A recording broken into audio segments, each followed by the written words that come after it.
We'll also be joined by architectural photographer Ken Konchel, and you know we always have a great audience. All of that is coming up next on The Best of the STL.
Thank you, Ivy. Our first guest is an architectural photographer. Have you ever heard that before, Yes, Todd? I have. Who is drawn to the expressive power of buildings.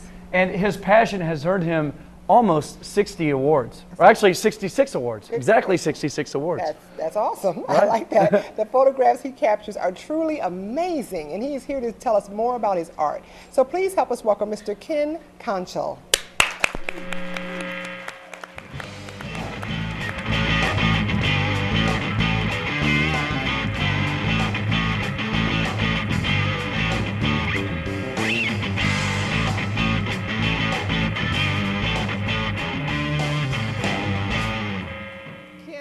I have to hurry up and mention the camera because it's here, and it's just, it's a masterpiece. I've never seen anything like that. Tell me, what does that camera do and what makes it so special?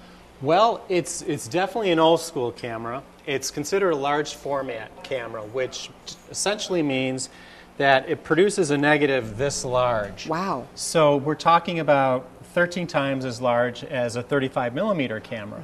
And this is the type of camera that Ansel Adams... Can you just hold that up for us so we Sure. can get a shot of that? Sure. Okay. Wow.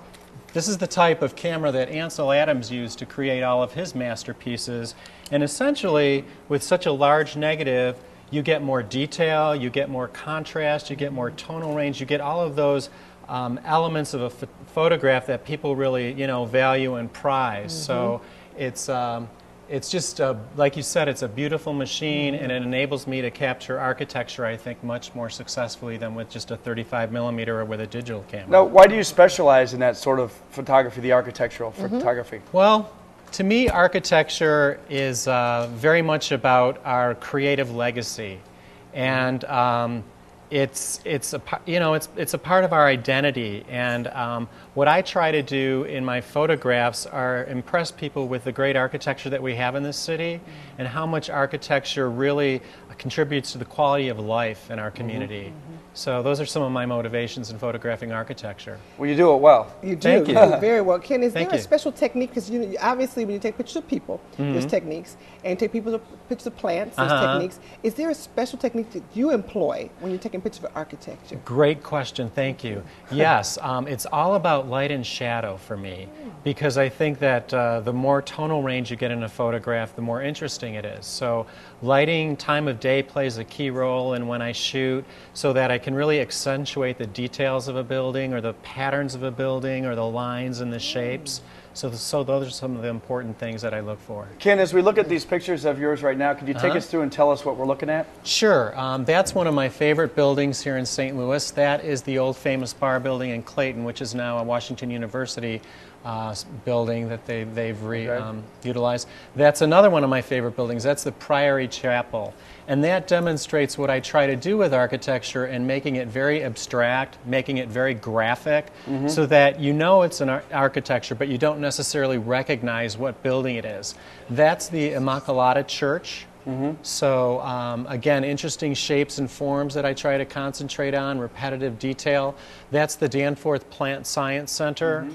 And I want to ask you also, Sure. Ken, is there any particular picture you've taken, because you won many awards over the years, that's your favorite? Boy, That's tough, isn't it's it? like a question, what's your favorite child? I knew It's you were hard. gonna say that, It's really difficult to say. I did a shot of the bridge, the Eads Bridge. That was the first image I ever sold out of all my editions. So that one I'm very proud of. I also did a shot of the Priory Chapel that, again, it's just a really, really dramatic building. So those are two of my favorites. Now you mentioned selling it. That's how obviously you make a living. Could you share with us maybe like what's one of the best or most amount of money that you've ever got on a picture? Well, I recently did a 5 by 6 foot. It was a digital photograph of one of my images, and that one I sold for about $1,200. Wow. Wow. And it's really dramatic. It looks terrific. I sold it to a collector of mine in Chicago, and he actually let me see it in his home, and it was really impressive.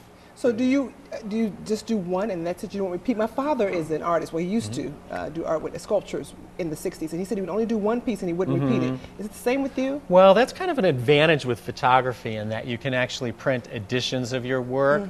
Now, the smaller the edition, obviously, the greater the value, and the more collectors consider that, you know, important because of the appreciation that would happen as you become, you know, more famous as a photographer. So, fortunately, I get to do more than one. Yes, Now, good. in just a minute, we're going to show your website and how to get a hold of you. What could someone really hire you to take a picture of a particular building? Absolutely. I do commissions all the time. Okay. Wonderful. Good to know. Good Thank to know. you. Ken, thank you so much Oh, for my coming pleasure. on our show. Todd, thank you very much. You can contact Ken. He just said he does commission work. This is information. Ken Konchel Photography. And that's also KenKonchelPhoto.com. Excellent. Looking forward to wonderful work. Thank you very Wonderful much work. Thank you again. so Yes. much for coming on. Okay. Now, we're going to get ready to go to a break, but don't go away because we have some more exciting guests coming on the show. Up next is Chris Clark. He's with Cinema St. Louis, so stay with us. That was really good. You can stay seated.